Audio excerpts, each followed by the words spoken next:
ජේසු පිහිටයි. මේ වෙනකං අපගේ මේ සාකච්ඡා මාලාවෙන් ඔබට මතක ඇති අපි අවධානය යොමු කරා දැනට අවුරුදු 2000කට පමණ පෙර ක්‍රිස්තුන් වහන්සේ විසින් පටන් ගන්නා ලද ඒ මහා දූත මෙහෙවර එහෙම නැත්නම් ලෝකයට ආලෝකයක් වීමේ සුභාරංචිය පැතිරවීමේ ඒ මහා දූත මෙහෙවර උන්වහන්සේගේ අනුගාමිකයන් විසින් ලබාගෙන ඒ පණිවිඩය කොහොමද ලෝකය පුරා පැතිරීමට සහ ඒ පණිවිඩයට සාක්ෂි දැරීමට උන්වහන්සේගේ අනුගාමිකයන් විසින් දරන ලද ප්‍රයත්නයන් විශේෂයෙන්ම විවිධ සතවර්ෂ තුල කොහොමද මේ කිතුණුවන් මේ කිතුණු නායකයන් විවිධ තීරණ ගත්තේ විවිධාකාරයේ ක්‍රමවේද භාවිතා කරේ විවිධාකාරයේ ඒ වගේම නම්‍යශීලී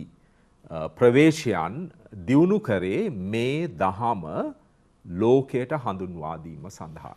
ඇත්තටම ඒක මේ ලෝකය ආක්‍රමණය කරන ප්‍රයත්නයක් නෙවෙයි. එහෙම දෙයක් නෙවෙයි ඔවුන් කරන ලද්දේ. එහෙම නැත්නම් අනෙකුත් ජාතීන් යට කරලා සංස්කෘතීන් විනාශ කරලා මේ දහම බලෙන් පැටවීමට දරන ලද උත්සාහයක් නෙවෙයි. මේ දහමේ තියෙන විශ්වීය වටිනාකම ඒ විශ්වාන්තර ගුණ ලක්ෂණ ජනතාවට හඳුන්වා දීම සඳහා. මොකද කිතුණු දහම මුල ඉඳලාම තේරුම් ගත්ත මෙය හැමෝටම හොඳ දෙයක්. හැමෝගෙම ජීවිතවලට යහපතක් සිදුවෙන පණිවිඩයක් තමයි මේ තියෙන්නේ කියන එක.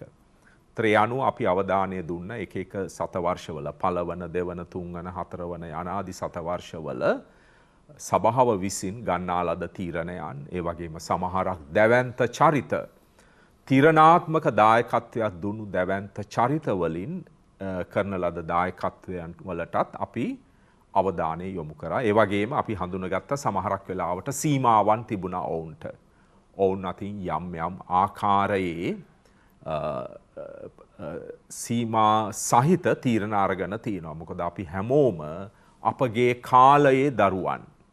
නමුත් ඒ වැරදි තේරුම් අරගෙන ඒවා දිහා ආපසු හැරී බලලා ඒවා නිවැරදි කරගනිමින් තමයි සභාව ගමන් කරන්නේ. අපි අර චාරිකාවක යෙදෙන ප්‍රජාවක්. කිතුණුවන් කියන්නේ තම අඩුපාඩු නිවැරදි කරගනිමින් මානව ඉතිහාසයට ආශිර්වාදයක් වෙමින් ආලෝකයක් වෙමින් චාරිකාවක ගමන් කරන චාරිකාවක නියැලෙන ප්‍රජාවක්. ඒ නිසා ඉතා වැදගත් වෙන්නේ වර්තමානයේ අද වර්තමාන සමාජය අපි දන්නවා අතිශයින්ම සංකීර්ණ සමාජයක්.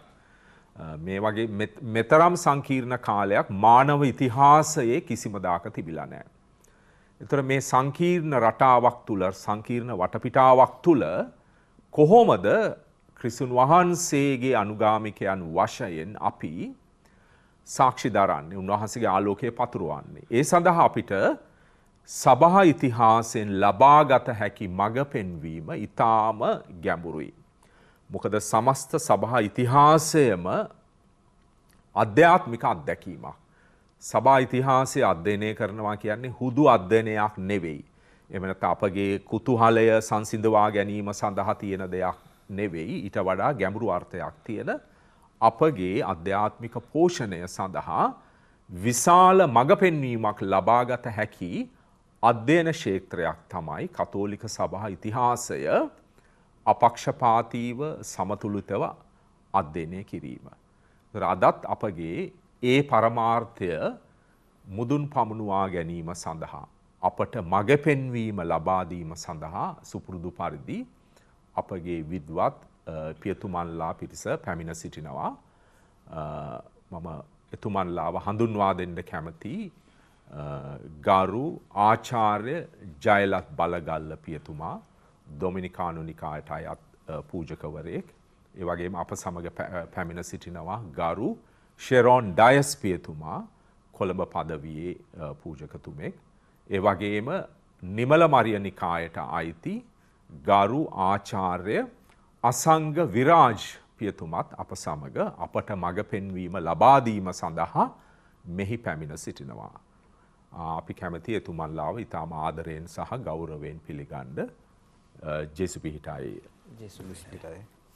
එතකොට ඒ මම ඒ සඳහන් කරපු ඒ මූලික ප්‍රවේශයත් සමග අපි අද විශේෂ අවධානයක් යොමු කරනවා සභා ඉතිහාසයේ සුවිශේෂී වූ දායකත්වයක් දෙන ලද තාපස නිකායන් ගැන යම්කිසි විදිහක ඓතිහාසික අවබෝධයක් ලබා ගැනීමට අපි පසුගිය සාකච්ඡාවන් වලදී අවධානය යොමු කරා ඔබට මතක ඇතිනම්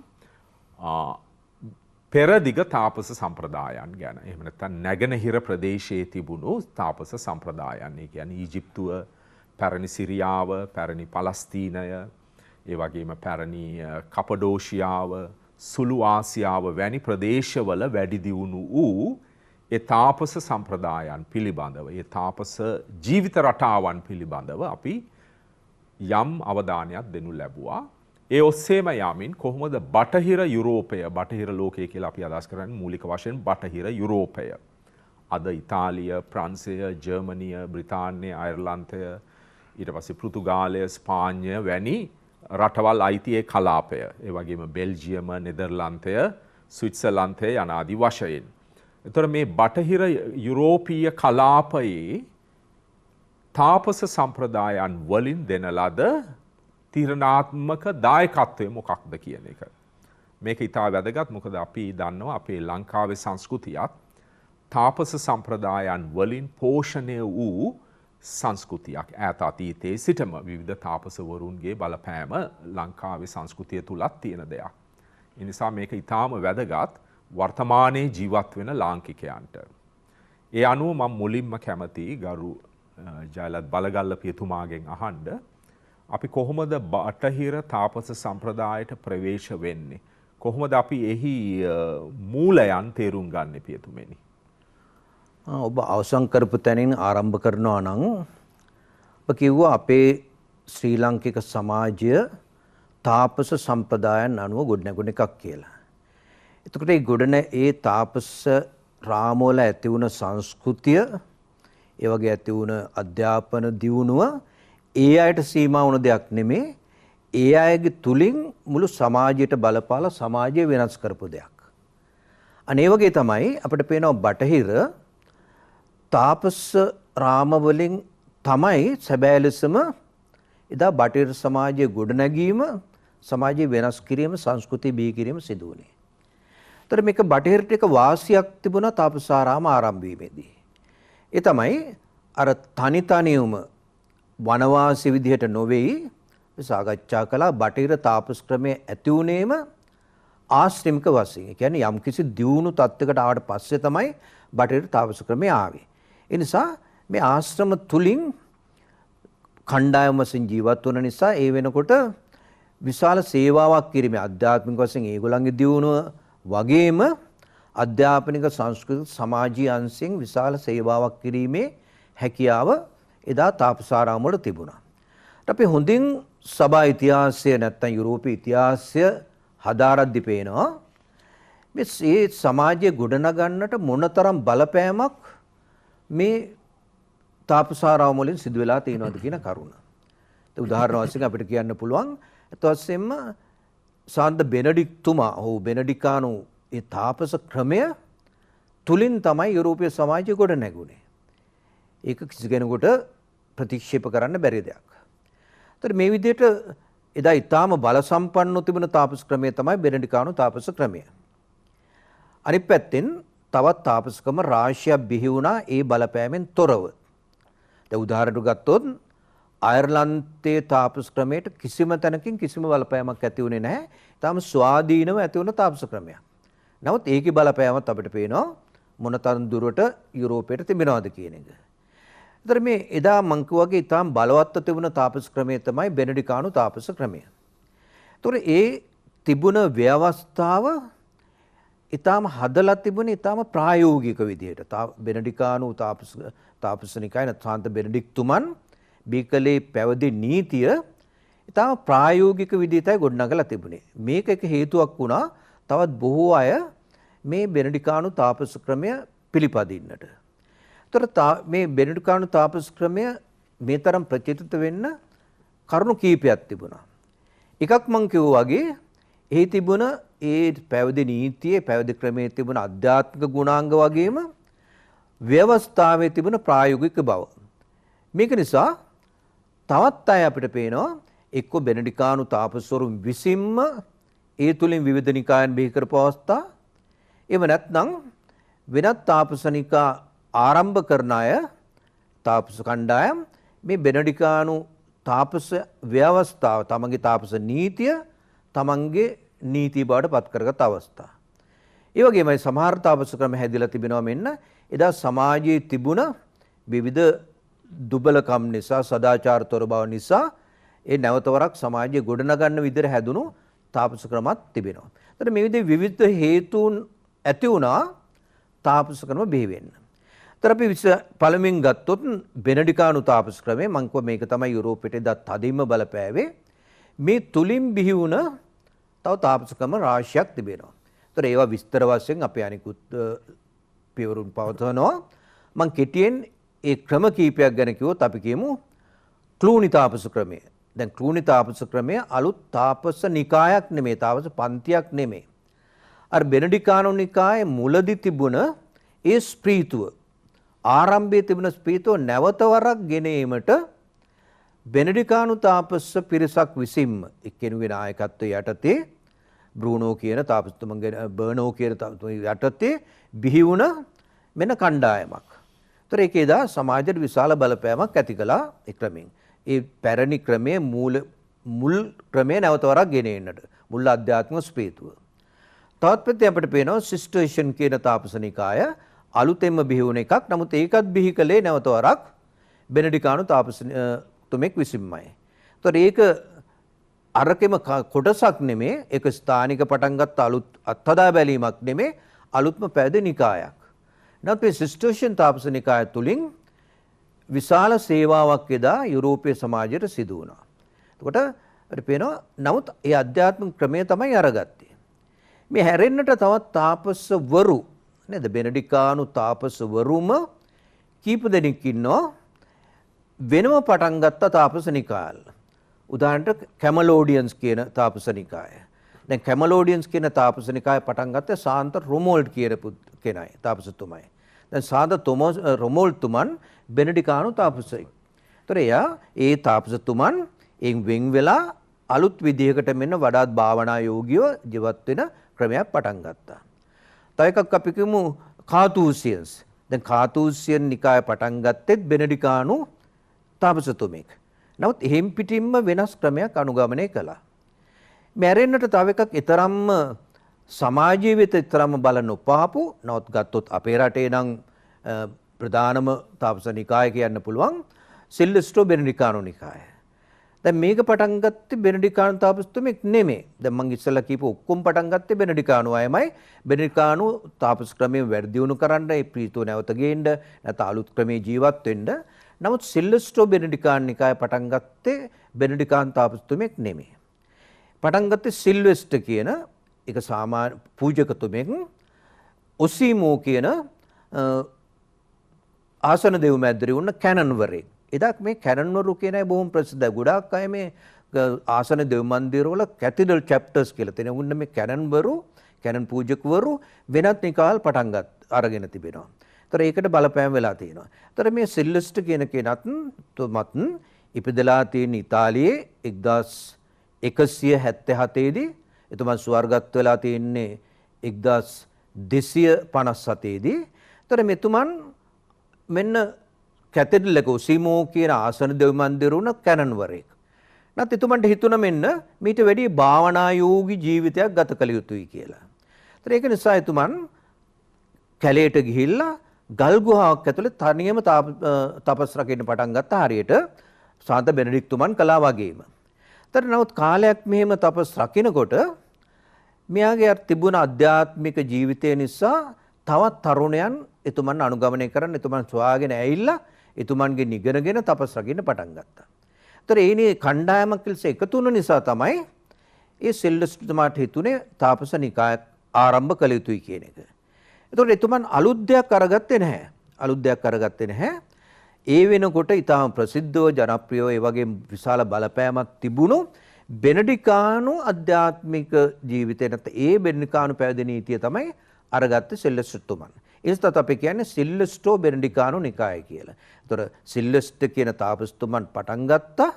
නමුත් අනුගමනය කළේ බෙනඩිකානු තාපස ක්‍රමය. ඒතර මේක වෙනම නිකායක් වශයෙන් නමුත් පටන් ගත්ත කෙනා බෙනඩිකානු තාපස කෙනෙක් නෙමෙයි. නේද? තාපස ප්‍රීතුව අරගත බෙනඩිකානු තාපස ප්‍රීතුව අධ්‍යාත්මික නීතිය ගත්ත කෙනෙක්. ඒතර අපි දන්නවා අපේ ඒ වගේම මේ පැවිදි නිකාය අර අනිත් බෙනඩිකානු අධ්‍යාත්මික ක්‍රමය අනුගමනය කරපු හැම එකටම වැඩිය වෙනස්. අනිත් හැම එකෙම අපි කියමු මං කිව්වා යම් කිසි වෙනසක් කරන්න බෙනඩිකානු අය විසින් පටන් ගත්තා. ඒ වගේ තපස් රකිමින් වගේ සිටපු අය. දැන් මේකේ කෙනාට අවශ්‍ය වුණේ fully පූර්ණ වශයෙන්ම කරන ධානලාභී නෙමෙයි. ධානයෝගී නෙමෙයි. ඒ අය ධානයෝගී තමයි අපි දන්නවා අපි බෙනඩික්ටින් ෆාදර්ස්ලා හැම නේද? ඒතර තාපස නිකායක්, ධානශීලී නිකායක්, නමුත් ඒ වගේ semi contemplative අර්ධ වශයෙන් ධානශීලී වශයෙන්. මොකද මුල ඉඳලා මේගොල්ල තපස් රැකීමේ තාපස ජීවිතය ගත කරන ගමම්ම ධර්මදූත කාර්යයන් යෙදුණා. ආරම්භයේ සිට මේක සිදු වෙලා තියෙන දෙයක්. අන්න ඒ නිසා තමයි අපි දන්නවා ලංකාවටත් පූජ කරුණ අවශ්‍ය වුණාම මෙන්න ලංකාවට ආවේ සිල්ලස්ටෝ බෙනඩිකානු තාපසවරු. මන්ද ඒ අය අර තපස් රැකීම තාපසවරු වගේම ධර්මදූත කාර්යය යෙදුණ නිසා. ඒතකොට ලංකාවට ආවා 1845 දී. මේ ඇරෙන්නට මේ බෙනඩිකානු තාපස ක්‍රමයේ මේ තරම් ප්‍රචලිත වෙන්නට තවත් ප්‍රධාන හේතුවක් තිබුණා. ඒක තමයි මහා චාල්ස් රජතුමන්. මහා රාජත් අපි දන්නවා එතුමන් මොනතරම් බලපෑමක් කළාද කියලා අපි පසුවේ ගැන අධ්‍යයනය කරනවා නේද? එතුමන්ට අවශ්‍ය වුණා මුළු යුරෝපයේම එක්සේසත් කරන්න. ඒතොර එතුමන් දැක්ක මේ තාපස ජීවිතයේ මොනතරම් බලපෑමක් තියෙනවද සමාජයේ කෙරේ. එබැවින් මේ සමාජයේ එක්සේසත් කරන්න රාජධානී අධිරාජ්‍ය එක්සත් කරන්න තියෙන හොඳම ක්‍රමය තමයි මේ තාපස ක්‍රමය වැඩි දියුණු කිරීම. ඒ නිසා එතුමන් අනිවාර්ය කළා වෙන කිසිම තාපස නීතියක් ආරම්භ කරන්න බෑ. හැම තාපසයෙක්ම යුරෝපෙලායින් කරා ඉත්මග අධිරාජ්‍ය පුරා ඉන්න සෑම තාපසයෙක්ම තාපස නිකායක්ම බෙනඩිකානු තාපස ක්‍රමය අනුගමනය කළ යුතුයි කියන නීතිය අනිවාර්ය කළා මහා චාල්ස් රජතුමන් විසින්. ඒතර මේකත් තව හේතුවක් වුණා මේ බෙනඩිකානු තාපස ක්‍රමය මේ තරම් බලපෑමක් ඇති කරන්න යුරෝප සමාජය වෙනස් කරන්නට. ඒතර අපි දැන් එකින් එක සාකච්ඡා කරලා බලන්නට පුළුවන් මේ එකිනෙක නිකායන් තුලින් උදාහරණ සිස්ටර්ෂන් නිකාය තුලින් ක්ලූනි කණ්ඩායම තුලින් මොනතරම් සේවාවක් වුණාද කියන එක අපිට පුළුවන් දැන් ඒ වගේ එකින් එක සාකච්ඡාවට භාජනය කරන්නට. එතකොට ගරු බලගල්ල පියතුමා සඳහන් කරා බටහිර තාපස සම්ප්‍රදායේ ඒ මූලික ස්වරූපය සහ ඓතිහාසික තත්වයන් විශේෂයෙන් මහා චාල්ස් එහෙම නැත්නම් චාලි මේන් රජතුමා ගත්ත ඒ තීරණය කොහොමද බලපෑවේ බෙනඩිකානු නිකාය ශක්තිමත් වෙන්න සහ එක්සේසත් වෙන්න තව තවත්. එතකොට මේ බටහිර තාපස සම්ප්‍රදායන් තුලම තිබුණු ප්‍රධාන ප්‍රවාහලියන් මොනවාද? ප්‍රධාන අපිට කියන්න පුළුවන් දිශානතීන් මොනවාද? ගරු ෂෙරොන් ඩයස් පියතුමනි.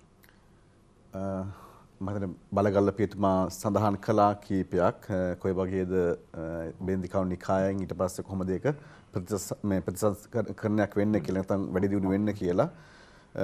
විශේෂයෙන් මම එතෙන්ට එන්න ඉස්සරහට පුංචි පැහැදිලි කිරීමක් කරන්න. එකක් තමයි අපි තාපස නීති ගැන කතා කරනවත් එක්ක මම හිතනවා විශේෂයෙන්ම කතා කරන්න අවශ්‍යයි තාපස නීති කියන එකට තියෙන හොඳම දේ තමයි තාපස ආධ්‍යාත්මය කියන එක.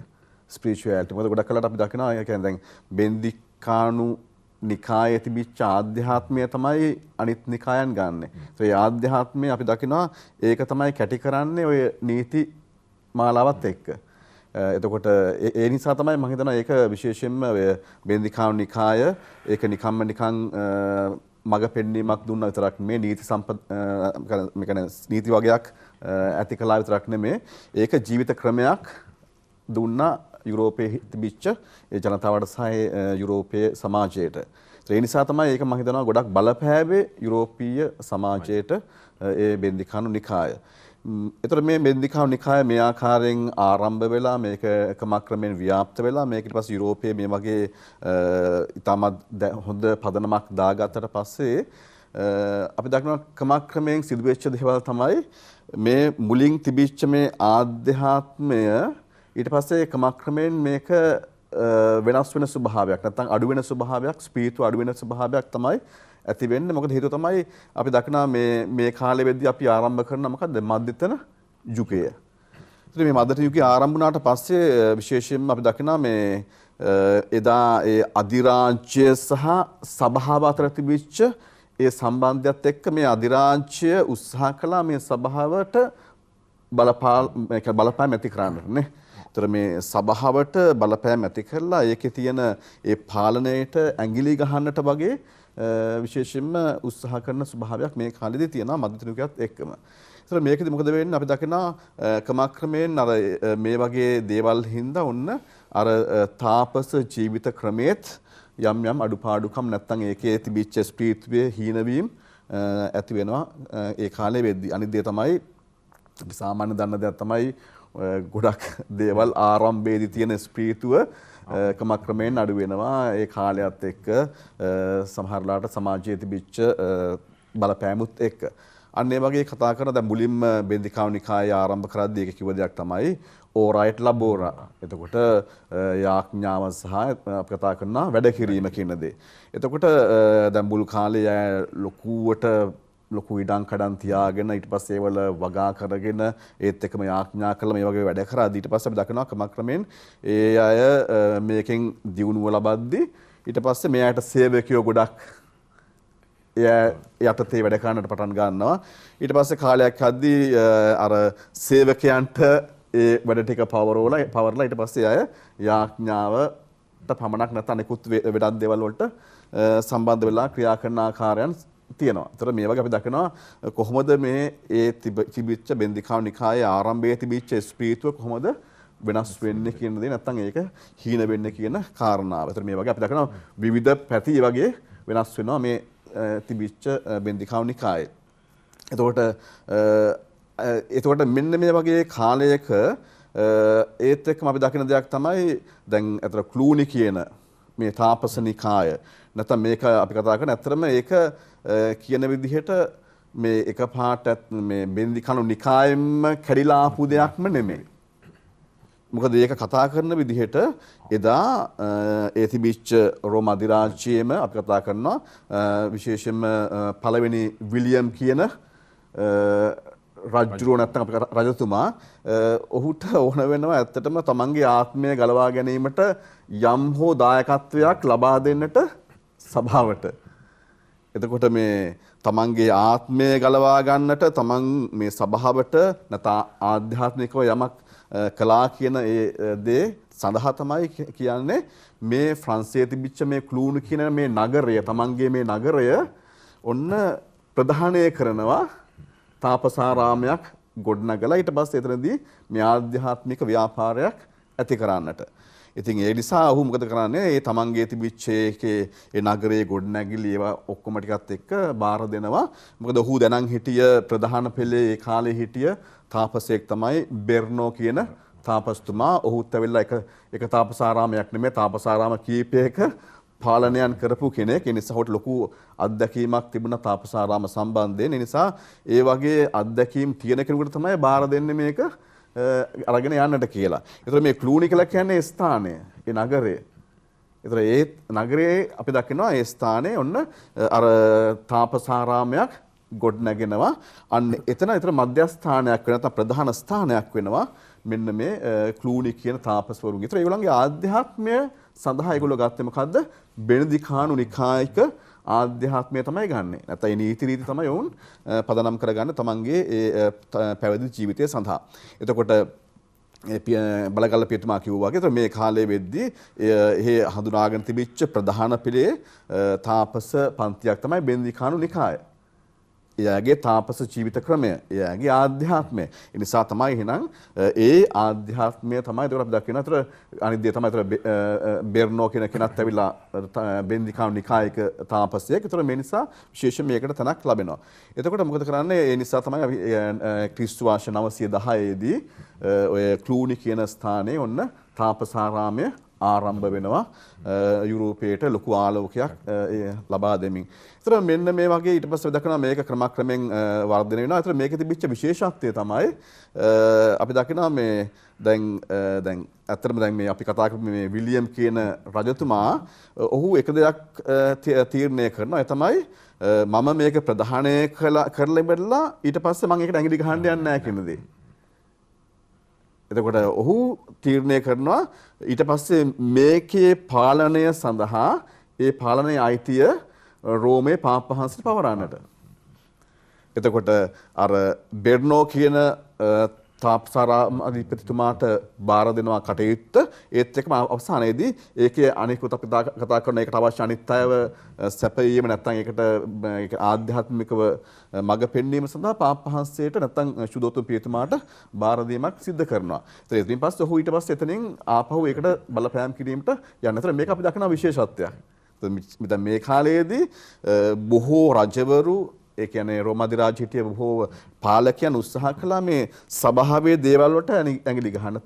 ඒවල පාලනය තමන්ගේ අතට ගන්නට. ඒතර මේ වගේ පසුබිමක මේ පළවෙනි විලියම් රජතුමා මේ කරපු දේ ඇවිල්ලා විශේෂත්වයක් දකිනවා නේ. ඒක අපි දකිනවා ඔහු විශේෂ දෙයක් තමයි සිද්ධ කරන්නේ. ඒතර අපි දකිනවා මෙන්න මේ හරහා ඔන්න ක්ලූනි කියන මේ තාපස ආරාමයේ තුලින් ඔන්න කට්ටියක් ගොඩනගෙනවා. තාපස ජීවිතයක් ගොඩනගෙනවා. ඒත් එක්කම විශේෂයෙන්ම ඒකට තව එයාට අපි කතා කරන විශේෂයෙන්ම අපි කතා කරන අපි කතා කරන දැන් ඔය එයාට ගායනය අපි කතා ග්‍රෙගෝරියන් චාන්ට් කියන්නේ අපි මේ ග්‍රෙගෝරියන් චාන්ට් කියන එක නැත්නම් මේ ගායනය සම්බන්ධයෙන් එයාට ඒ යාඥා ක්‍රම නැත්නම් මේ අපි කතා කරන මේ ජනවන්දනාව කියන දේ විශේෂ තනක් දෙනවා එයාගේ මේ ජීවිත ක්‍රමයේ. ඒතර මේ කාලේ තමයි අපි දකින්නේ ගොඩක්ම ඔය අපි කතා කරන ඔය ඒ තමන් ඔය ගීතාවලියේ ඒ ගායනාවන් සිද්ධ කරන්නට ඒ වගේ මේ අයගේ තාපසාරාමයක් අපි දකිනවා. දැන් අද අපි ඒ වගේ අය කියන්නේ බෙන්දිකවුන් නිකායක තාපසාරාමයකට ගියොත් තමයි දකිනවා කොහොමද ඒකේ සැලසුම තියෙන්නේ කියලා නේ. කොහොමද ඒ අයගේ ඒ දේවස්ථානයක් නැත්නම් තාපසාරාමයක් කොයි වගේද ගොඩනැගිලා තියෙන්නේ දෙකකට බෙදලා ඊට පස්සේ දෙපැත්තෙන් ඉඳන් විල්ලා ඒ ගායනාවන් කිරීම නැත්නම් යාඥා කිරීම. ඒතර මේ වගේ අපි දකිනවා විශේෂයෙන් මෙන්න මේ වගේ ක්‍රමයක් ඔන්න ඇතුළත් වෙනවා ඒකෙදි. ඒතර මේකලගේ දැන් බෙන්දිකාණු නිකායේ ප්‍රධාන අරමුණු කතා කරන අපි එතකොට යාඥාව කියන දේ ඒත් එක වැඩ කරන දේ ඊට පස්සේ මේක මුලින් මේ ආකාරයෙන් කියලා අපි දක්වන විශේෂත්වයක් නැත්නම් ප්‍රධාන අවධානයක් යොමු කරන අයයට මේ යාඥාවට භාවනාවට කියන එක. මෙන්න මේක තමයි සිද්ධ වෙන්නේ. ඒතර අපි දකිනවා මේ හරහා ඒතර මේක අලුත් ජීවිත ක්‍රමයක් වෙනවා. ඒත් එක්කම මේක මේ ආකාරයෙන් යද්දී අපි දකිනවා මේක ක්‍රමක්‍රමයෙන් දියුණු වෙනවා. ඒත් එක්කම මේ ක්ලූනි කියන මේ ස්ථානයට සම්බන්ධ ඊට පස්සේ අපි කතා කරනවා 300කටත් වඩා ප්‍රමාණයක් නැත්නම් තවත් තාපසාරාම ගොඩ නැගුණා කියලා කතා කරනවා.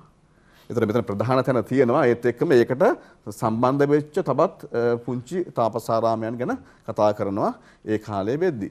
එතකොට මේ වගේ මෙන්න මේ ක්ලූනි කියන තාපස ජීවිතය මේ වගේ බලපෑම් ඇති කරාද යුරෝපයේ. ඊට පස්සේ ටික කාලයක් ගියාම මම අර අපි මුලින්ම කිව්වා වගේම ඔන්න ඒ ආධ්‍යාත්මික ජීවිතෙත් පොඩි අඩුපාඩුකම් ඇති වෙනවා. උණතාවයන් ඇති වෙනවා කාලයක් යද්දී. එතකොට මොකද වෙන්නේ මේ අය මුලින්ම බෙන්දිකාණු නිකායේ ප්‍රධාන ස්ප්‍රීතු නැත්නම් එයාගේ ආධ්‍යාත්මය උනේ යාඥාව සහ වැඩ කිරීම. දැන් මූලිකත්වයක් එය ජනවන්දනාවට දීලා මෙන්න මේ භාවනාවට දීලා මේ ගායනාවට දීුණාට පස්සේ අපි දකිනවා අර තිබිච්ච වැඩ කරන එක පැවැරෙනවා නැවත වාරයක් එතනක හිටිය සේවකයන්ට. ඒත් මේ වගේ තමයි අපි දකින්නේ කොහොමද මේවා වෙනස් වෙන්නේ කියන කාරණාව. ඒත් එක්කම අපි දකිනවා මේ කාලයේ වෙද්දී මේ මධ්‍යතන යුගයේදී මේ තාපස ජීවිතය ගොඩක් වෙලා ටිකින් ටික පරිහානියට පත්වීමක් දකිනවා. තාපසාරාම කියන මෙන්න මේ ජීවිත ක්‍රමය. එතකොට මොකද බුල් කාලේ මතක ඇති අපි කතා කරද්දී ඉස්සෙල්ලාම තිබිච්ච දෙයක් තමයි එක එක්කෙනා තනියම ගිහිල්ලා තමයි තාපස ජීවිතය ගත කළේ. ඊට පස්සේ තමයි ක්‍රමයෙන් ඊට පස්සේ පැකොමිය සරහා ඔන්න මේ තාපසාරාම ඇති වෙන්නේ. එතකොට මේ වගේ වුණාට පස්සේ ඔන්න කාලයක් ගියාම මෙන්න මේ අපි යහපත්යයි සලකපු මේ තාපසාරාමම ඊට පස්සේ ඒක බාධාවක් වෙනවා පළක් වෙලාවට ආධ්‍යාත්මය සඳහා. ඒ කියන්නේ අර ඒකේ පරිහානියක් සිද්ධ වෙනවා කියලා කතා කරනවා. ඒ නිසා තමයි 11 වන සියවස වෙද්දී නැවතත් ඒ අයට ඕන වෙනවා මෙන්න මේ අර තනියම තාපස ජීවිත ගත කරපු ඒ ස්වභාවයයි තාපසාරාමයි කියන දේ එකට එකතු කරන්නට. ඒ කියන්නේ ඒ අය තාපසාරාමේ ඉන්නවා නමුත් ඒ අය වැඩි අවධානයක් දෙනවා භාවනා කළා තමන් යාඥාව තුළ ඉන්නට. ඒතර මේකෙන් තමයි කතා කරමු විදිහට ඔය කමල දෝසියන් කියන අය, කාතූසියන් කියන අය වගේ නිකායන් නැති වෙන්නේ. ඒකේ අපි දකිනවා එයාගේ ඇක්ටිව් කියන එකයි කන්ටෙම්ප්ලේටිව් කියන දෙකම සම්බන්ධ වෙනවා මේ කාලයේදී. ඒතර මේකට හේතුව තමයි ඒතර මේ කාලයේ තිබිච්ච අර තාපසාරාම තුලම ඇතිවෙච්ච සමහර අඩුපාඩුකම් හින්දා තමයි ඒක ඒ ආකාරයෙන් එකතු වෙන්නේ. ඒත් එක්කම දැන් මෙන්න මේ කාලයේ වෙද්දි ඊට පස්සේ අපි දකිනවා ඔන්න තවත් දේවල් ඇති වෙනවා. ඒ තමයි ඔය කුරුස යුද්ධයන් ඇති වෙනවානේ. මේ කුරුස යුද්ධයන් ඇති වෙලා ඔන්න ඊට පස්සේ අර චුදෝ දේශයේ වන්දනා කරුවන්ට යන්න බැරි වුණාම ඒකට බාධාවන් පැමිණිච්චාම ඔන්න ඊට පස්සේ ඔන්න තවත් මේ කාලේ තාපස නිකායන් වගේක් ඇති වෙනවා. මොකද්ද මේ වන්දනා කරුවන් ආරක්ෂා කරන්නට. අපි කතා කරනවා ජාම්තුමාගේ අපි කතා කරනවා මේ සෙබළුන් කියලා කතා කරන්නේ නයිට්ස්ලා කියලා කතා කරනවා Knights of Templars කියලා කතා කරනවා. අපි මේ වගේ අපි දකිනවා ඒ කාලේ හැටියට ඔන්න තවත් කට්ටියක් එකතු වෙනවා විශේෂයෙන්ම මේ අර සුදෝදේශී යන ඒ වන්දනා කරුවන්ව ආරක්ෂා කිරීම සඳහා ඔන්න ඇති වෙනවා වෙනම පැවිදි නිකායක් වගේ මේ වගේ දේවල්. අපි මෙන්න මේ වගේ අපි දකිනවා මෙන්න මේ යුරෝපයේ තුල විවිධ අවස්ථාවල අපි දකිනවා ඔන්න ක්‍රමක්‍රමයෙන් ඒ මුලින්ම ඇතිවෙච්ච ඒ බෙන්දිකානු තාපස ජීවිත ක්‍රමයත් එක්ක ඔන්න ක්‍රමක්‍රමයෙන් ඔන්න තවත් අලුත් තාපස ජීවිත ක්‍රමයන් ඇති වෙනවා යුරෝපයේ තුල. ඒවා ගොඩක් ලාට බලපානවා යුරෝපයේ දියුණුව සඳහා ඒ කාලයේ වෙද්දී.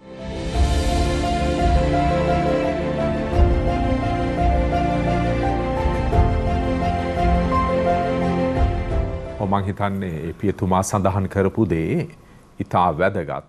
ප්‍රමාණාත්මකව තාපසාරාම බිහි වෙමින් ගියා කියන්නේ යුරෝපයේ ඔය කාලවලදී එයින් අදහස් කරන්නේ සමස්ත ජන සමාජය තුලම අධ්‍යාත්මිකවත් යම් පිබිදීමක් එහෙම නැත්නම් අධ්‍යාත්මික ස්ෆෝටනයක් ඇති වෙමින් තිබුණා. එහි බාහිර ප්‍රකාශනය තමයි තාපසාරාමවල බහුල වීම, බිහිවීම සංඛ්‍යාත්මකව. හැබැයි එය හුදු බාහිරව සිදුවුණු දෙයක් නෙවෙයි, නිකන් අර ගොඩනැගිලි ඉදිකිරීමක් නෙවෙයි. මිනිසයන්ගේ අතුලාන්තය තුලත්, අධ්‍යාත්මය තුලත්, ආත්මය තුලත් යම්කිසි විදිහක වෙනසක්, පෙරලියක්, පිබිදීමක්, අවදිවීමක් සිදු වෙමින් පැවතුණා. මම හිතන්නේ මේ කාරණාව ඉතා වැදගත්. අපි හැම විටම බාහිර දේ අතුලාන්ත යථාර්ථයන්ට සම්බන්ධ කරලයි තේරුම් ගත යුත්තේ. එතකොට මේ මහා තාපස සම්ප්‍රදාය තුල මේ මහා බටහිර ලෝකයේ සිදුවෙමින් පැවති මේ අධ්‍යාත්මික පෙරලිය එහෙම නැත්නම් අධ්‍යාත්මික විප්ලවය දිහා අපි තව ආකාරයකින් කොහොමද බලන්නේ ගරු අසංග විරාජ් පියතුමනි? ඔබතුමාගේ විග්‍රහය මොකක්ද මේ සම්බන්ධයෙන්? දැන් අපි තාපස ජීවිතය ගැන පෙරදිග සහ අපරදිග කතා කරන්නේ. එතකොට දැන් මේ අපි කතා කරන බටහිර එහෙම නැත්නම් බටහිර ලෝකයේ තුල තාපස ජීවිතය මේ විදියට විකාශනය වෙද්දී අපි හොඳට අවධාරණය කරගන්න ඕන ලෝක ඉතිහාසය තුල රෝම අධිරාජ්‍ය කඩා වැටලා තියෙන්නේ. ඒ වගේම එක එක ගෝත්‍රයන් විසින් යම් කිසි පිළිවෙලකට විනයක් තුළ, භාෂාවක් තුළ, සංස්කෘතියක් තුළ මේ ගොඩනැගිලි ඉදු වෙනවා. එතකොට දේවල් වෙනවා, නිර්මාණ බිහි වෙන මේ තිබිච්ච මහා දැවැන්ත අධිරාජ්‍ය කඩාගෙන වැටුණා. එක එක ගෝත්‍රිකයන් විශේෂයෙන්ම එක එක පැතිවලින් ආපු ගෝත්‍රයන් රෝමය පවා ආක්‍රමණය කරා. අනිකුත් රටවල් වලට මේ ගෝත්‍රිකයන් කියන්නේ ඔවුන් විශේෂයෙන්ම බොහොම අපි කියන්නේ ඉංග්‍රීසියෙන් බාබේරියන්ස් කියලා කියනවා. බොහොම වනචාරී සිංහල පරිවර්තනය වෙන්නේ. කිසිම චාරයක් නැති අශීලාචාර තන තන ගිහිලා දඩයන් කරගෙන කෑවා. ඒ විනයක් තිබුණේ නැහැ. අනිත් ඇඟදී කොල්ල කාගෙන මේ විදිහට ඕන් ඉතාමත් බලවන්ත විදිහට ශක්තිමත් වෙලා රෝම අධිරාජ්‍යයට ඇතුළත් වෙලා රෝම අධිරාජ්‍යයේ එක් එක් රටවල් ආක්‍රමණය කරන්න පටන් ගත්තා. එතකොට ඒ ආක්‍රමණය තුළ යම් ආකාරයෙන් මිනිස්සුන්ගේ සමාජ සංස්ථාව කඩාගෙන වැටුණා. එතකොට ඉගෙන ගැනීම, නව නිර්මාණ බිහිවීම, චින්තනයේ දායකත්වය ඇතිවීම, ගෘහ නිර්මාණ ශිල්ප බිහිවීම, විද්‍යාව දිනුම මේ ඔක්කොම කඩාගෙන වැටිලා අපි අර වනචාර යුගයකට ගියා වගේ වුණා. ඔවුන් සමහරට ඔවුන්ට විරුද්ධ නොවුණා නම් ඔවුන්ගේ යටතේ හිටියත් අර වගේ උගත් බුද්ධිමත් සදහැවත් පැලන්තියක් බිහි වුණේ නෑ. එතකොට ඒකට දායකත්වය ඇත්තටම ලබා දෙන්නේ මේ තාපසාරාම තුලයි. ඔවුන් තුල ඔවුන් ඉගෙනගත්තු දේවල් ශුද්ධෝලියවලේ අනුසාර කිරීම, ඒවා පිටපත් කිරීම තුල තමයි යම් කිසි විදිහකට සංස්කෘතිය සහ දැනුම තැම්පත් වෙන්නේ. එතකොට දැන් මේ විදිහට යුරෝපයේ වෙද්දී එක එක රටවල් එක එක විදිහට මේ ගෝත්‍රිකයන්ගේ ආක්‍රමණයට ලක් වෙද්දී අපි දකිනවා කොහොමද මේ නැවත යුරෝපය පිළිවෙලකට සංස්කෘතියක් තුළ සාර ධර්ම තුළ ගොඩනැගීම සඳහා ධර්මදූත ක්‍රියාවලියක් හැටියට තපස්වරුන් තමන්ගේ මව් රටවල් වලින් අනිත් රටවල් වලට යනවා. උදාහරණයකට අපි කතා කරොත් කොහොමද අයර්ලන්තය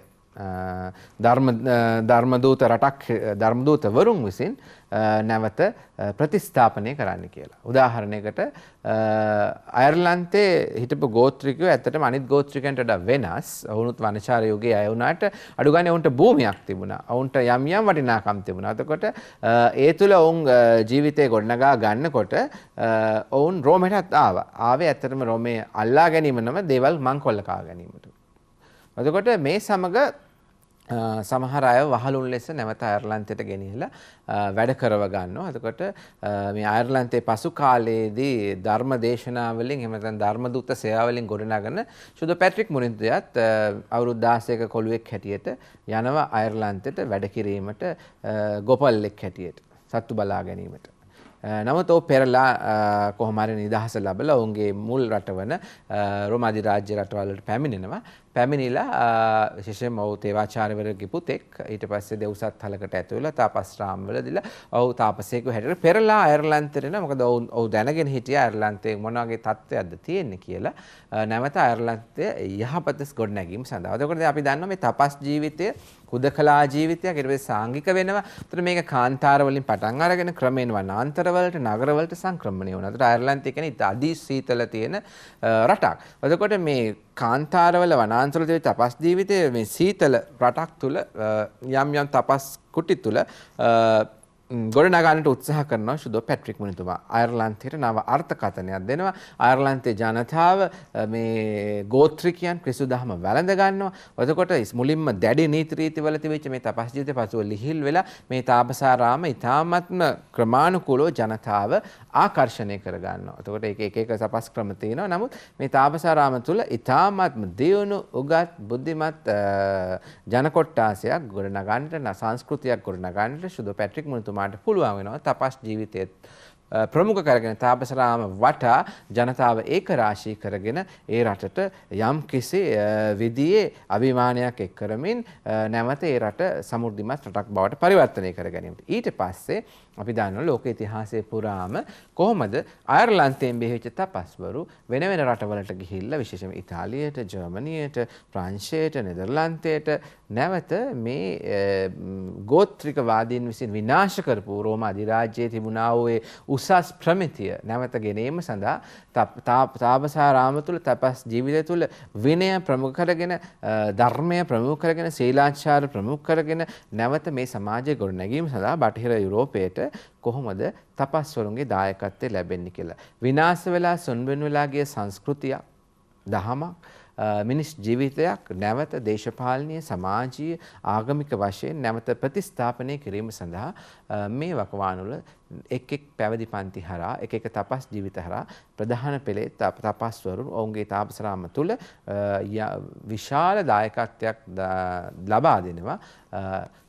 මේ බෙදී කැඩි සුණු විසුණුවේ රෝම අධිරාජ්‍යයක් වශයෙන් නොවුනත් යම් රටවල් හැටියට නැවතත් සංස්කෘතික මට්ටමින් සහ සමාජීය ආර්ථික වටිනාකම් ගොඩනගන්නට තාපසාරාම තුලින් දැන් ඒ ඓතිහාසික විකාශනය පිළිබඳ ඒ විග්‍රහයත් සමග පියතුමන්ලා තුන් දෙනාම විශේෂ අවධානයක් දුන්නා බෙනඩිකානු නිකායේ දායකත්වය සම්බන්ධයෙන්. දැන් මම දැනගන්න කැමති ගරු බලගල්ල පියතුමාගෙන් දැන් බෙනඩිකානු නිකාය පමණක් නෙවෙයි මේ කාලයේදී තවත් විශේෂ වූ තීරණාත්මක දායකත්වයක් දෙන ලද තවත් තාපස නිකායන් එහෙම නැත්නම් තාපස කණ්ඩායම් සිටියා. මං හිතනවා ඔවුන්ටත් අපි සාධාරණයක් ඉටු කරනවා ඔවුන් ගැනත් යම්කිසි විග්‍රහයක යෙදෙනවා නම් පියතුමනි. ඔව් ෂෙරොන් පියතුමන් විස්තර කළා ක්ලූනි අධ්‍යාත්මික ක්‍රමය ගැන. ඒතර කිව්වා මෙන්න බෙනඩිකානු අධ්‍යාත්මික ක්‍රමය සතවර්ෂ කීපයක් තියද්දී යම්කිසි පිරිහීමකට ලක්වෙමින් තිබුණා. එතකොට අර කිව්වාගේ ඇක්විටි කියන තැන විලියම් ආදිපාදතුමන්ගේ ඉල්ලීම මත අර නැවත වරක් පැරණි අධ්‍යාත්මිකත්වය ගෙන එන්නට ක්ලූනි ව්‍යාපාරය මෙන්න කටයුතු කළා. ඒතර ඒක පටන් ගත්තේ අලුත් කණ්ඩායමක් නෙමෙයි බර්නෝ කියන ඒ බෙනඩිකානු තාපසතුමාම තවත් 10 දෙනෙක් සමග පැමිණිලයි එතවසෙම කියනවා නම් නත්තල් දවස කියලා කියනවා. ඒ ඇවිල්ලහක් වෙලයි ඒ ආරම්භය දුන්නේ. ඒතර ඒකත් ඕනම දෙයක් වගේ කාලයක් සමග යම්කිසි පිරිහීමකට ලක් වෙනවා. ඒතර මේ ක්ලූනි ව්‍යාපාරයේ ඊටාම සාර්ථක ඊටාම අධ්‍යාත්මික ගොඩනැගු ව්‍යාපාරයක් කියනවා නම් ඒකෙන් සුද්ධෝන් පාප්පවංශලම 4 දෙනෙක් බිහි වෙලා තියෙනවා. සාන්තුරු රාශියක් බිහි වෙලා තියෙනවා. නමුත් වසර 200ක් විතර එක පැවතුණා. ඒ වෙනකොට එහෙම් පිරිම නැවත වරක් පිරිහීමට ඒකත් පිරිහීමට ලක් වෙමින් තිබුණේ. ඒතකොට ඒ නිසා පේනවා තවත් ක්‍රම බිහි වෙන්න පටන් ගත්තා. ඒ බිහි වුණ එකක් තමයි බෙනඩිකානු අධ්‍යාත්මික ක්‍රමය මූලික කොට පටන් ගත්ත ඊටාම බලවත් නිකායක්. මම හිතන්නේ ඒක බෙනඩිකානු මූලිකයකටත් වැඩිය ඊටා විශාල බලපෑමක් ඇති කරපු නිකායක්. අපි කියමු සිස්ටර්ෂන් පැවිදි නිකාය. ඒතර මේක ආරම්භ කළෙත් පිටගෙනෙක් නෙමෙයි නේද? සාන්තුරෙක් අපි කියන සාන්ත රොබර්ට් තුමන්. ඒතර රොබර්ට් කියන ඒ බෙනඩිකානු තාපසවරයාම තවත් 30 දෙනෙක් සමග බෙනඩිකානු තාපසවරුන් 30 දෙනෙක් සමග ඇවිල්ලා සාන්ත බෙනඩික්ට් තුමන්ගේම මංගල්‍ය දිනේදී නේද? අර කණ්ඩායමෙන් වෙන් වෙලා ඇවිල්ලා කියන අස්සලා නෙමෙයි බෙනඩිකානු ජීවිතය අත්හැරලා නෙමෙයි. නමුත් මේ සිටෝ කියන තැනට ඇවිල්ලාක් වෙලා අලුත් තෙන් මෙන්න ආරම්භ කළා පැවිදි පන්තියක්. ඒතකොට සිස්ටර්ෂන් කියන නම ආවේ ආරම්භ කළේ සිටෝ කියන තැන ආරම්භ කළපු නිසා. නමුත් අතවස්සම මුල් කාලෙදී මේක ඊටාම තද අර ඇසටික් නැත්තම් ඊටාම දැඩි ජීවිතයක් ගත කරපු විදිහටයි මේ තාපස ක්‍රමය ආරම්භ කළේ. ඒ රොබර්ට් තුමන් ඊටාම පශ්චාත්තාපික ජීවිතයක් තදින්ම නිරාහාරශීලී ජීවිතයක් ගත කරන විදිහටයි මේක ආරම්භ කළේ. කොතෙක්ද කියනවා නම් කියනවා සමහරු ලෙඩ වුණා. ඛණ්ඩ නැති නිසා නේද? සමහරු කැම අඩුකමින්ම නැත්තම් දුක් විඳීම අමාරුකම් නිසා මරණයට පවපත් උනායි කියලා. එවැනි දැඩි විදියට තමයි සිස්ටර්ෂන් නිකාය මුලදී ආරම්භ වුණේ. නමුත් වාසනාවට ඊතුමන්ගෙන් පස්සෙපත් වුණු මම හිතන්නේ ඔඩියෝ තුමන් කියන එයත් ඒ වගේ තුන් දෙනෙක් යම්කිසි වෙනසක් ඇති කළා. නමුත් සිස්ටර්ෂන් නිකායට බැඳුණු තවත් එක පුද්ගලයෙක් තමයි මේ නිකාය එහෙම් පිටින්ම වෙනස් කළේ. අද අපි කතා කරන්න උඩට සිස්ටර්ෂන් නිකාය මේ හේතුව නිසායි මේ පුද්ගලයා නිසායි. ඒ තමයි සාන්ත බර්නාඩ් තුමන්. ඒතර බර්නාඩ් තුමන් ඇත්ත වශයෙන්ම මේ යනවට මේ තාපස ජීවිතයක් ගත කරන්න පවුල කිසි කෙනෙක් කැමති වුණේ නැහැ. නමුත් එතුමන් කොහොම හරි ඒක බව දැනගෙන දේව කැමැත්ත අපිට පේනවා එතුමනුත් ඇවිල්ලාහක් වෙලා මේ නිකායට බැඳෙනවා. එයා බෙනඩික්ට් තාපසෙක් නෙමෙයි වෙනම පුද්ගලයෙක් ඇවිල්ලාහක් වෙලා එතුමනුත් තාපසෙක් තවත් 30 දෙනෙක් සමග ඇවිල්ලාහක් වෙලා එතුමන් තාපස බිම ආරම්භ කරනව නැවත වරක් අර තැන්ද අලුත් විදිහට. ඒතර මේ නිසා යුරෝපෙට එදා විශාල වශයෙන් අධ්‍යාත්මික ජීවිතයට අධ්‍යාපන ඉන්ටෙලෙක්චුවල් ලයිෆ් එකට සංස්කෘතියට මේ සාහිත්‍යයට විශාල සේවාවක් සිදු වුණේ මේ සිස්ටර්ෂන් නිකාය බර්නාඩ් තුමන් ආවට පස්සේ. එතුමන් තාම තද දේශනාවාදීෙක් වුණා. ඒ දේශනාව වලින් මුළු යුරෝපයේම ජය ගැනීම හැකියාව තිබුණා. කොතෙක්ද කියනවා නම් එතකොට පත් වෙලා තුන තුන්වෙනි කියන පාප්තුමන් සිස්ටර්ෂන් නිකාය කෙනෙක්. ඒක නිසාම බර්නාඩ් තුමාට කියනවා අර කුරුස යුද්ධ වලට යද්දී දෙවෙනි කුරුස යුද්ධේ පටන් ගන්න දේශනා කළේ. ඒකට සෙනඟු ඇවිස් අරගණ්ඩ පවා දේශනා කළේ සාන්ත බර්නාඩ් තුමනුයි නේද? ඒතර එවැනි එදා බලවත් පුද්ගලයෙක් බවට පත් වුණා සාන්ත බර්නාඩ් තුමන්. හැබැයි මේ ක්ලූණි ව්‍යාපාරේ මේකී අතර යම් වෙනස්කම් තිබුණා. දෙකම බෙනඩිකානු තාපස ක්‍රමයේ දෙකම බෙනඩිකානු අධ්‍යාත්මික ක්‍රමය ආරම්භ කළ උනාට අනුගමනය කළේ ක්ලූණි ව්‍යාපාරේ සිස්ටර්ෂන් තාපස නිකාය අතර වෙනසක් තිබුණා. උදාහරණයක් අපි කියමු ක්ලූණි ව්‍යාපාරය අවශ්‍ය වුණාට මුල් ස්පීතුව දිගටම ගෙන යන්න කොහොම හරි.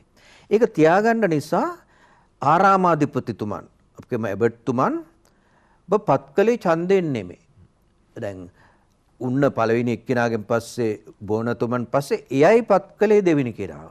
ඒතර මේ දෙවෙනි කෙනා පත් කරද්දී එයා පත් කරන්නේ ඊටාම සුදුසු කෙනෙක්ව.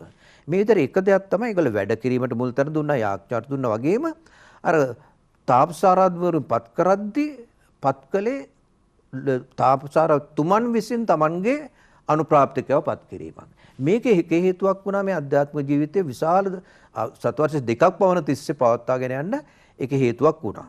එක පැත්තකින් ඔක්කොම එකට බැඳීමක් තිබුණා. ඔක්කොම තාපසාරාම මේ අධිපතිතුමන්ට මෞරාරාමයට යම්කිසි බැඳීමක් තිබුණා. මේ නිසා ඔක්කොමට අධ්‍යාත්මික ජීවිතය ගත කිරීමේ හැකියාවක් තිබුණා. නේද? නමුත් ස්වාධීනව එකිනෙකා ගොඩ නැගෙනවා. ඒ ගමම බැඳීමකින් ඔක්කොම එක නීතියක් පිළිපැදීම තිබුණා. මේකේ අනිත් පැත්ත තමයි සිස්ටේෂන් නිකාය උනේ. සිස්ටේෂන් නිකාය මුල ඉඳලම තමන්ගේ නායකයව පත් කළේ ඡන්දයෙන්. අරක තිබුණේ පත් කිරීමක් මේකේ ඡන්දයෙන් පත් කළේ වෙනස් විදිහකට. වගේ නමුත් දැඩි බව අර තිබුණ දැඩි අධ්‍යාත්මික ජීවිතයේ විතර තියාගත්තා. ඒතර වැඩ කිරීමටත් වැඩි සිස්ටේෂන් නිකාය මුල් තැන දුන්නා සාහිත්‍යයට දේශනා කිරීමට නේද ඉන්ටෙලෙක්චුවල් අධ්‍යාපනික ජීවිතයට වැනි දෙයට අරටත් වැඩිය දුන්න නිසා තමයි යුරෝපයට විශාල බලපෑමක් ඇති වුණේ. ඒතර මේ විදිහට මේ හැබැයි ඔක්කොම මේ එකම බෙනඩිකානු අධ්‍යාත්මික ක්‍රමය තුල තමයි ගියේ. දැන් අපි ගත්තොත් එහෙම කාතුෂ්‍යන් නිකාය ගත්තොත් එහෙම කාතුෂ්‍යන් නිකාය මෙවැනි හේතුවක් මත පටන් ගත් එකක් නෙමෙයි. දැන් අපි කවද හැම එකක්ම වගේ අධ්‍යාත්මික ජීවිතේ නැවත ගොඩනගන්න. එහෙම නැත්නම් තිබුණ ප්‍රශ්නයක් නිසා. නමුත් කාතුෂ්‍යන් නිකාය පටන් ගත්තේ වෙන හේතුවක් මත නෙමෙයි. සාන්ත බ්‍රූනෝ කියන පුතුමන් බ්‍රූනෝ කියන තාපසතුමනොත් බෙනඩිකානෝ තාපසතුමෙක්. ඊතුබන්ට අවශ්‍ය උනේ අර තාපස ජීවිතේ මුල් යුගයට නැවතවරක් යන්න. හරියට එදා වනවාසී අන්තෝනිතුමන් වනවාසියෝ තනියම ජීවත් වුණා වගේ ඒ පැරණි ජීවිතේ කරා නැවතවරක් යන්න. පැරණි ජීවිතය කරා නැවතවරක් යන්න. හැබැයි දෙකේ යම්කිසි එකතුවකුත් තිබුණා. දැන් අර යාඥාවට කෑම අනුභවයට වෙන જાති වලට එකතු වෙනවා. නික නීතිය පිළිපදිනවා. බෙන්කන් නීතිය කුම් පිළිපදිනවා. නමුත් ඒ ගමම්ම අර පැරණි විදිහට භාවනා කිරීම වැනි දෙයට මේ කාතුෂ්‍යන් නිකාය ඒගොල්ලෝ එවැනි ක්‍රමයක් අනුගමනය කළේ. අනිත් පැත්තෙන් කියනවා ඒ ක්‍රමයේ කවදාකවත් මේගොල්ලෝ වෙනස් කළේ නැහැ. නේද? දැන් තාපස නිකායල් ගත්තොත් එහෙම කියවෙන දෙයක් තමයි අද දක්වාම කිසිදු වෙනසකින් තොරව පවත්වාගෙන නිකායක් තමයි කාතුෂ්‍යන් නිකාය. ඒගොල්ලන්ගේ ව්‍යවස්ථාව හෝ ජීවිත ක්‍රමය හෝ කිසි දෙයක් වෙනස් වෙලා නැහැ. ඒතර ඒ ක්‍රමයේම අද දක්වාම අනුගමනය කරනවා. ඒස කාතුෂ්‍යන් නිකාය අදත් යම් කිසි විදිහක ජනප්‍රියත්වයක් තියෙනවා යුරෝපය තුල. හැබැයි කැමලෝඩිෂන් කියන නිකාය ඒ ජනප්‍රියත්වය කවදාකවත් ලැබුවේ නැහැ. ඒකේ ඉන්න ප්‍රමාණයත් අදත් ඊටාම අඩුයි. ඒක පැතිරලා තියෙන රටවල් ප්‍රමාණයත් සීමිතයි නේද? ඒකට හේතුව රොමෝල්තුමන් අනුගමනය කළ ඊටාම දැඩි පශ්චාත්තාප ජීවිතයක්. කොතින්ම කියනවනේ එතුමන්ටත් උන්ගේ වනගත්ව එතුමත් අනුගමනය එයත් බෙනඩික්ටින් තාපසතුමෙක්. නමුත් එතුමන් පාප්තුමන්ගේ අවසර ඇතුව ගිහිල්ලා කළා ආරම්භ කරන්නේ නිකාය. නමුත් එතුමන් කිව්වේ සෙනසුරාදා සහ ඉරිදෑරෙන් අනිත් හැමදාම මේගොල්ලන්ගේ ආහාරය උනේ පාන් සහ වතුර. නේද? පාන් සහ බීමට වතුර පමණයි මුළු සතිය පුරාම. අනිත් දවස් වලට පමණයි වෙනත් ආහාරයක් ගත්තේ. ඒ වගේ දැඩි පශ්චාත්තාප ක්‍රමයක්. මේ ක්‍රමය නිසා කාමලෝඩින් කියන නිකාය කවදාකවත් ඊතරම් ජනප්‍රිය නිකායක් නෙමෙයි. නමුත් අද දක්වාම සුළු වශයෙන් හෝ මේ නිකාය තවමත් පවතිනවා. ඒතර අපිට පේනවා මේ විදිහට බෙනඩිකානු අධ්‍යාත්මික ක්‍රමයේම තුලම පේන මොනතරම් තව ඒක වර්ධනය වෙමින් තවත් නිකායල් තවත් ක්‍රම පැතරෙමින් යුරෝපීය සමාජයේ දා ගොඩනගන විශ්ව අපි කියමු තාපසාරාම කල්යණ්ඩන්න අර ශර්පිතුමා කිව්වා වගේ තාපසාරාම තුළ වැඩ කිරීම අඩු වුණා වෙනත් දේවල් වලට මුල් තැන දුන්නා නේද? තමන් නෙමේ වැඩ කරන්නේ දැන් සේවකයන් වැඩ කරන්නේ. ඒ විතරක් නෙමෙයි ඒව තුළ ඉන්ටෙලෙක්චුවල් ලයිෆ් සාහිත්‍ය කලාව ගොඩනැගෙන නිසා මේ එදා එක අවශ්‍යතාවයක් වුණා සමහර ලාවට තාපසාරාමයක් කියලා කියන්නේ ඊටාම ලස්සන තැනක් වෙන්නට ඕන. කලාව වැඩි දියුණු තැනක් වෙන්න ඕන. අනිත් අය දකින්න බලන්න එන තැනක් වගේ අමුතු තැනක්.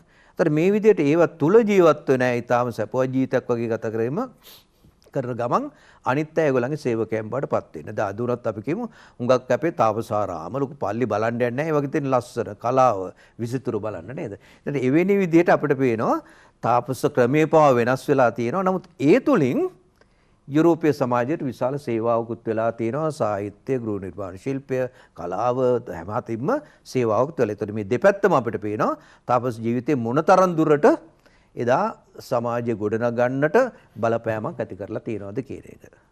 මම හිතන්නේ මානව ඉතිහාසය සහ මානව ජීවිතය ඊටාම සශ්‍රීක කරන්න සරුසාර කරන්න තාපස සම්ප්‍රදායන් වලින් ඒ තාපස අධ්‍යාත්මික සම්ප්‍රදායන් වලින් සුවිශාල වූ දායකත්වයක් සිදු වෙලා තියෙනවා.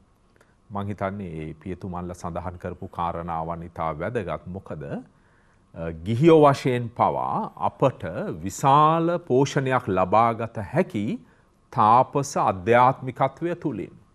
ඇත්තම කියනවනම් අපි හැමදෙනෙක් තුලම ගිහි වේවා පැවිදි වේවා අපි හැමදෙනෙක් තුලම තාපසවරයෙකුත් ඉන්නවා.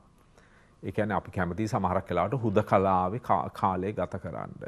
දැන් අපි ලස්සන ඉර බැහැගෙන යන දර්ශනයක් දැක්කම මුහුදු වෙරළේ ඉන්නකොට නේද? ඒ හුදකලාවට ඒ එතන ඇතිවෙන ඒ චමත්කාරයට අපි හැමෝම කැමති. ඒ වගේම අපිට එතනදී ඉර බැහැගෙන යන දර්ශනය දිහා බලාගෙන ඉඳියම දෙවියන් වහන්සේ පිළිබඳ අත්දැකීමක් ලැබෙනවා.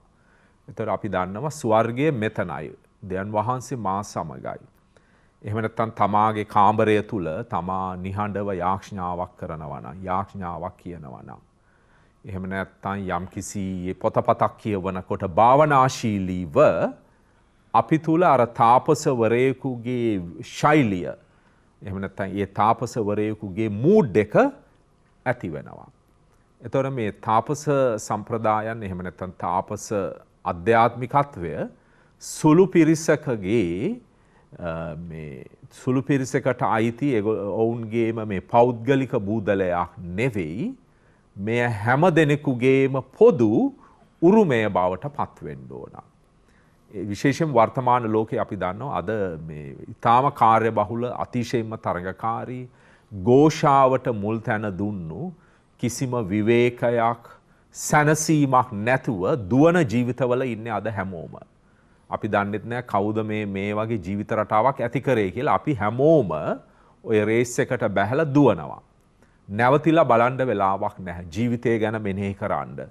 දෙවියන් වහන්සේව ගැඹුරින් අත්දකින්න අද වෙලාවක් නැහැ. මුළු සමස්ත විශ්වයම අද එක දුවන අර වේගෙන් එහෙට මෙහෙට යන අර කෝච්චියක් වගේ වෙලා අපි දන්නෙත් නැහැ ඇයි අපි දුවන්නේ කියලා. එහෙනම් අපි අර හැම කෙනා තුලම සිටින අර සැඟවිලා අපි විසින් යට කරගෙන ඉන්න ඒ තාපසවරයව ඒ හුදකලා භාවයට ඒ දෙවියන් වහන්සේව අත්දැකීමට ඇතුල් වෙන්න කැමති ඒ තාපසවරයව අපි ඉස්මතු කරලා ගත යුතුයි. ක්‍රිස්තුන් වහන්සේගේ ජීවිතෙත් එවැනි දෙයක් තිබුණා. උන්වහන්සේ යාඥා කරනකොට අපි දන්නවා හුදකලා වුණා. තනියම දෙවියන් වහන්සේ එක්ක ගැඹුරු sannivedanayක නියලුණා. ඒ නිසායි මේ කතෝලික සභාවේ මේ තාපසාරාම පිළිබඳ මේ යුගය සහ එයින් අපට ලබාගත හැකි අධ්‍යාත්මික පෝෂණය වර්තමාන ලෝකයට මං හිතන්නේ මොන කාලවලටත් වඩා වැදගත්. මොකද අද ලෝකේ තරම්ම ഘോഷාවෙන් පිරීලා අපිට කිසිම වෙනත් හඬක් අහන්න බෑ. දෙවියන් වහන්සේගේ හඬට අපිට හරි අමාරු වෙලා තිනවා අද ඇතුළු වෙන්න. මොකද හැමෝම හති දාගෙන දුවන තත්වයකට පත් වෙලායි තියෙන්නේ.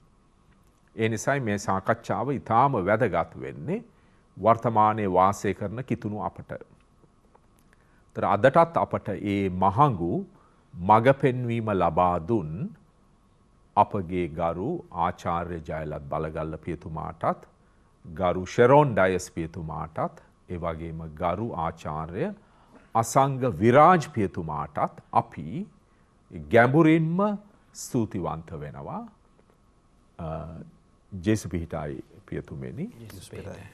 ඒ වගේම අද සිට එවැනි ජීවිත රටාවකට පිවිසීමට අදිෂ්ඨාන කරගෙන සිටින ඔබ හැමටත් ජේසු පිහිටයි.